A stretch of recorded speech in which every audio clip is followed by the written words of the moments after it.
All right, this is my work at trying to do the different screen controls. Let me open this up a little bit bigger. Okay, so I did not take those two classes that you wanted me to pull a game from. So I did one of the tester games that I had, which is really just it's kind of a test format area where I just tried different things. Um, I have a HUD in it. I have a world creator with a simple map. I have my player. So I implemented the different controllers. I had to make a number of changes on it. So what I first did is I made like a basic class that I called controller that um, when it's implementing, it's not really doing anything other than just doing default stuff that I want to extend to from other classes. So that this is so I could have like a reference pointer for the subclasses. So this was my super class, this controller class. So I have some generic movements identified, and then in my play screen, um, I have my normal game. Nothing's really different except for I have my num controller, which is like my D-pad controller, and then I have a body controller, which would be like buttons, or I have it as buttons so you can see it, but it's just really touch right around the person for him to move in those directions. And then I was trying to implement another one, so edge controller to do for the edges. And then this is just my reference for that class. So I go ahead and initialize all the different controllers, and then uh, here I have it default to the D-pad controller. However, when I get into the show screen, um, I am tracking a. Oops, when I get to the show screen, I am tracking the controller choice. So at the very start, they go to the menu screen. I'll show that. But basically, it's just a switch. So if they chose for the num controller, then it will be the controller that's going to be used. If they chose for the player controller, then that would be the body controller. If they chose case two, right now, because I don't have it completely working, it's not doing what I want it to.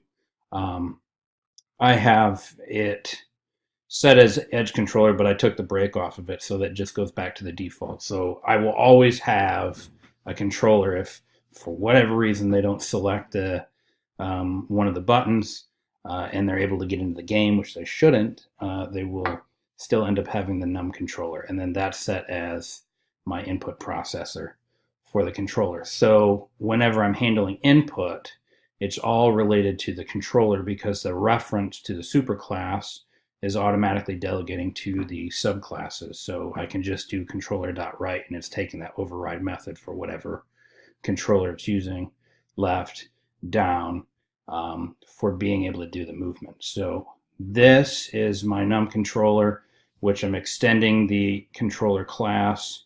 And then I'm just being more specific on what is happening. So these are my Boolean kind of switch methods to, um, you know, identify when a movement has happened, and it's really set up to these buttons that I'm adding a input listener to.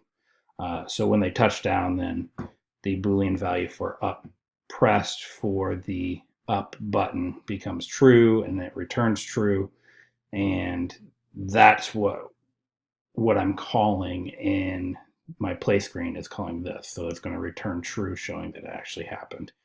So all the buttons are set up the same way. There's a table. The UI for using libgdx, because I'm created this game using libgdx and Android Studio, does kind of have a UI to be able to do this. It's called stage, and you're basically setting it up as a table. So it's more of a lot of tweaking and trying to get stuff. I could apply skins to get the buttons, to look a certain way.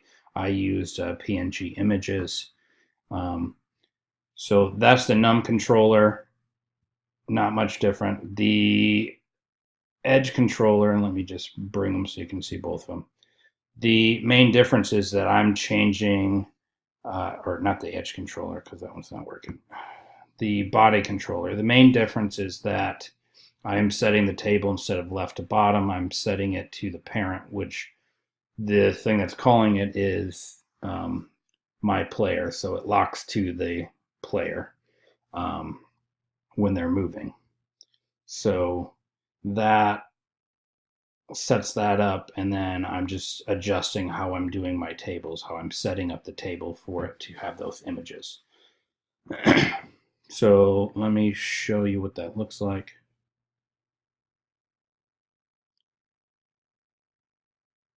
So when it first opens up, it's opening up to a main menu screen. I had to, because I didn't have this worked into this game, I had to do a game screen manager so I could pass like a single instance of the game to each thing so I could still access. So if I select one of these, it's going to return. So if I do the player controller, so there's my movements. Again, this is just kind of a test game that I have set up. And I can move in all directions. Okay, now if I run this again, but instead of hitting the player controller, I go ahead and hit the D-pad controller. Now my controllers are over here, and they all still work. So the method that I did for using the Switch, I actually was pretty happy with that. I did like that. I've been reading a lot on game design patterns and using the command pattern and trying to implement that so that players would have a lot more choices of how they're setting up stuff. It could be customized a lot more so that buttons could actually be switched and things like that. And then, yeah. So here is my main game screen. So this, I have a single instance of controller choice. So I made it static so that everything will have access to just that one thing. So it's initially set at 0. So that's my num controller.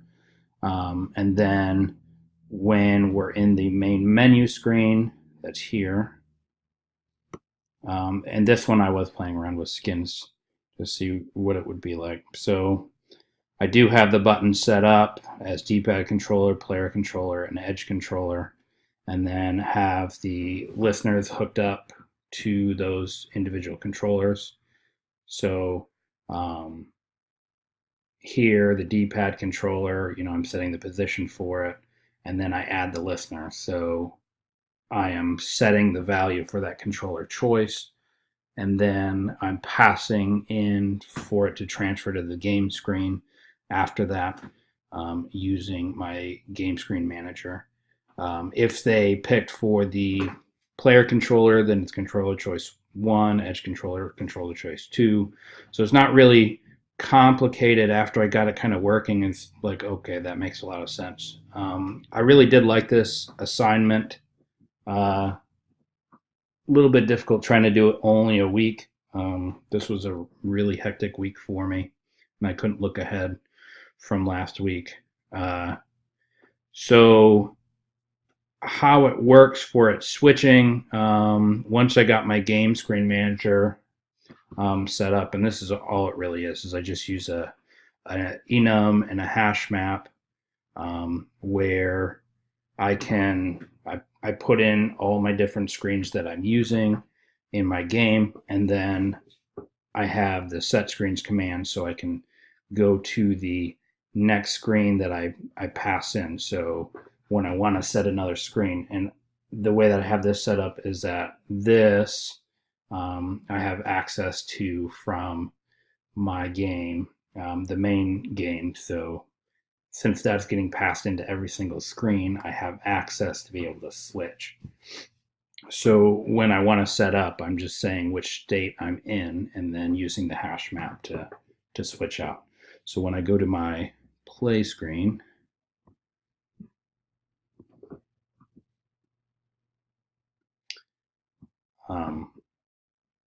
this automatically just plays after I get in from my menu.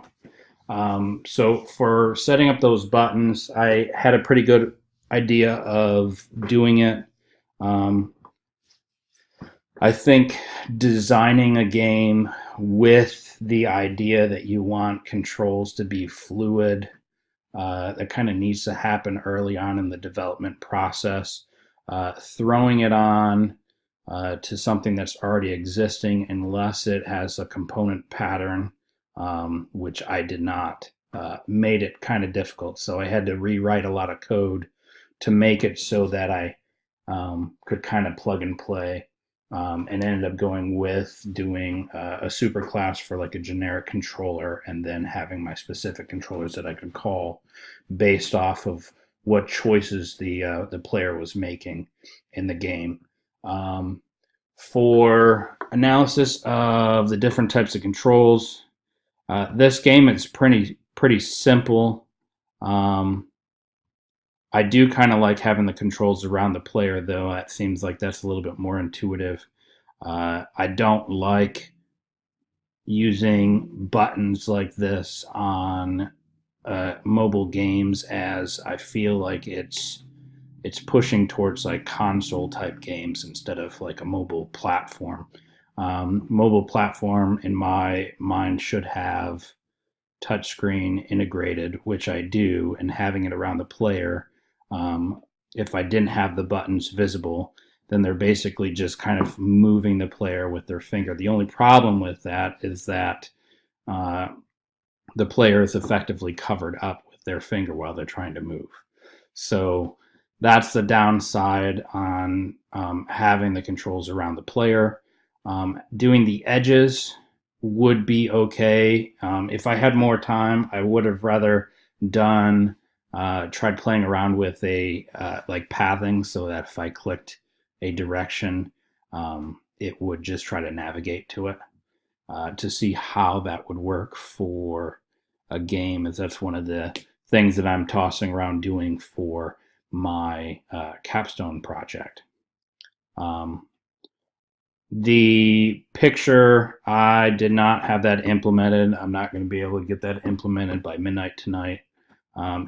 So I'm just not going to have that piece. But I did do the two controls. Was working on a third one.